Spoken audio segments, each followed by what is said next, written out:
when you entered the transfer portal, it seemed like things moved really, really quickly. I guess what about Florida State and this opportunity that was presented to you made you move so fast on that chance? Being a Seminole has been just in my family, in my bloodline. We always been Seminole fans. Just since day one, since I was a baby, I always wanted to play for Florida State. So when Coach Norvell gave me the offer, I just wanted to come here and play. Next will be Ira Schofel from Warchant. So was it did you do much research on your own into like what the depth chart looked like or what the opportunities would be, or were you getting most of your information from Coach Norvell and the coaches?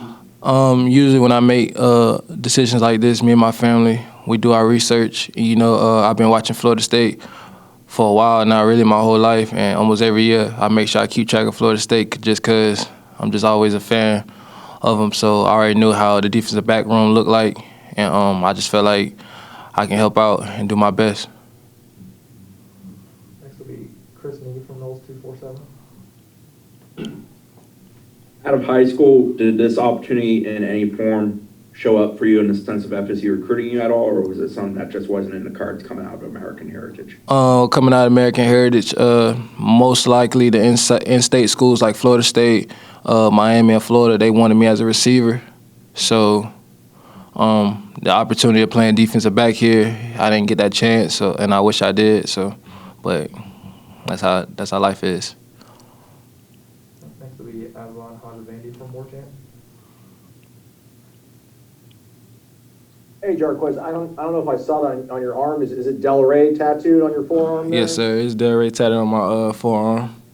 All right, so, with all due respect to Fayetteville, Arkansas, being a Florida kid living in Fayetteville, Arkansas for 3 years, just in terms of just being happy as a human being, to be back in Florida, I mean, where are you with that, and how much can that affect just your day-to-day life and the way you play football?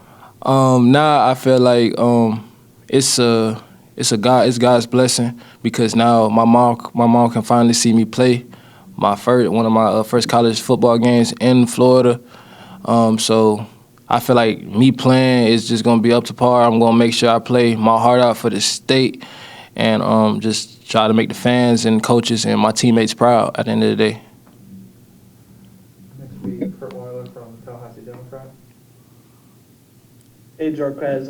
It sounds like you didn't need much convincing, but I mean, obviously, just the history of especially DBs here. I guess how excited are you to kind of be a part of that after being a lifelong fan?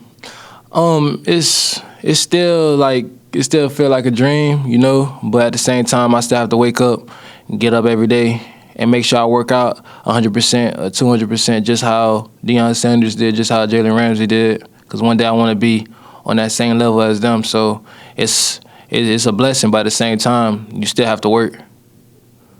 Next will be Matt Marshall from the Orlando Sentinel. Hey, Jarques, how much of what looking at Florida State, what they went through last year, how much of this idea of getting them back to that dominance like they were back in the early 2000s, how much of that kind of appealed to you to come back here and play for them? That was the first thought in my mind, just coming back here and just trying to help the team out before we can be back on the national championship level, how they were. And, I just want to build the best bond with my teammates, my brothers now, and just let them know, like, anything is possible as long as we put our mind to it. As long as we work together, we can do anything. So I'm just ready for us to put pads on, just get into spring and start bonding. All right, we'll go back to Ira from Warchant. So like when Florida State won the national title in 2013, do you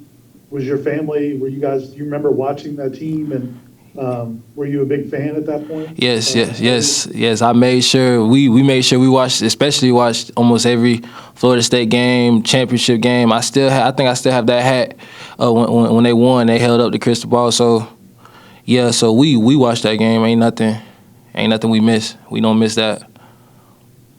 Next will be Bob Ferrante from the Osceola.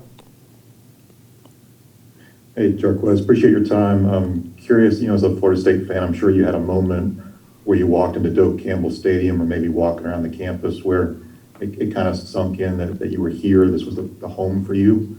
maybe can you describe just walking around Doak or the indoor practice facility, the campus, just the emotions of just knowing this was the place? I remember I think I was like in 5th grade or 6th grade. Me, my mother, and my grandmother and my little brother, we drove up here for a football camp for Florida State. And when I first stepped on campus, it felt like home. And I told my mom, I was like, this is school I want to go to. This is school I want to land at and build my legacy. And it just felt like home. Ain't nothing changed. I have family and friends around me in Tallahassee. So as soon as I stepped foot back on campus this year, starting on January 2nd, it felt that same way from me being a 6th grader all the way to almost my last 2 years in college. And it just felt like a blessing. I'm just happy. We'll go back to Brendan from Knowles 247. Can you take us back to the moment you got the offer from whether it was Coach Norvell or whichever coach you spoke with and what that meant for you? And then can you also talk to us about when you mentioned your mom a couple of times, when you told your family about this opportunity, what her reaction was like? As soon as I hit the transfer portal, a few hours later, Coach Norvell called and was like, he wants me to join the family. He lets me know that the people that they recruit, that they pick out hand first. And, I felt special. And I was still shocked at the moment. Like, I was still talking to Coach Norvell in Florida State. And I just asked him, I was like, so, Coach, does that mean I got the offer? And he was like, yes, of course. He said, yeah, you do. And I was like, wow. I said, all right. And I said, can I call you back real quick? He's like, yes, sir. I hung up the phone. I called my mom. And she was like, so what did he say? I was like, I guess I'm going to be a Seminole. And the whole family, I had like all my siblings and my father and everybody jumping and just happy that I was just coming back home in the state of Florida. Next will be Gene Williams from Warchamp.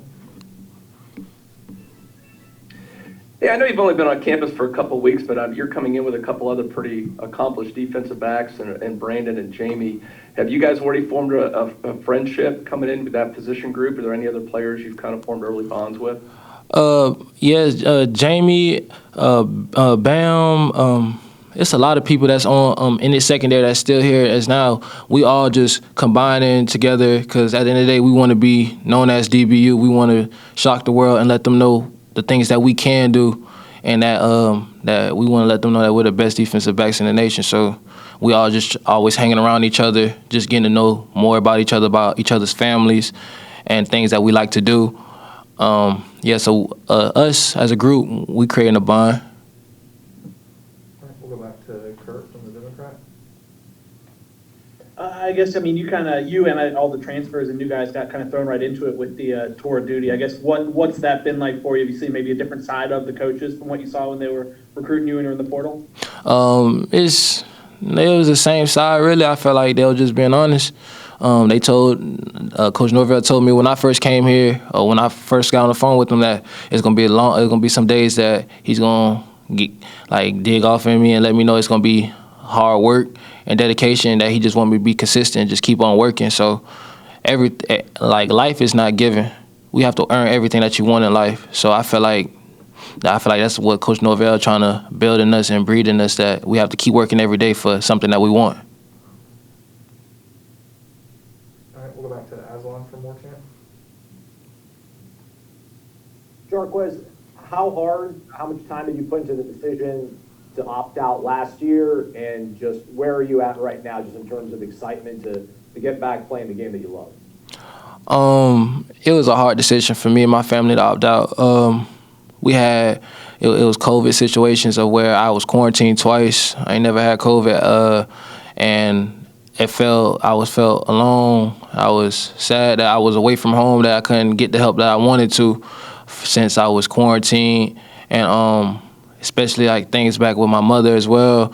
And we just made a family decision. It just felt like it'll be better if I come closer to home, for family could come either stay up here or visit me at least, instead of just being 24 hours away. So that right there was the biggest hit.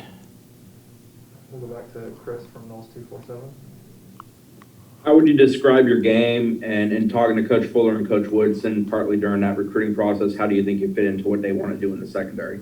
I feel like I played 2 years in SEC. mature on the field. I feel like I'm aggressive. I love to play man. That's my go-to thing. I can play zone.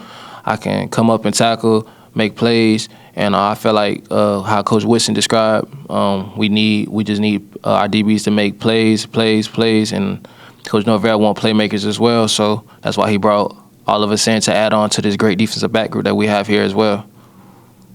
We'll go back to Ira from Moore Camp. So why did you not want to play wide receiver coming out of high school? The reason why I didn't want to play wide receiver because like my whole family, household, or close friends to the family, everyone played defensive back. My father played with my godfather, Antoine Winfield Jr. at University of Ohio State. And my first cousin is Brandon Flowers.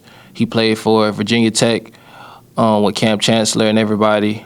And same about J-Ron Hosley. So I know my whole family background is just defensive backs. And I didn't want to be the only one to stand out and be the receiver in the group. So I just felt like all the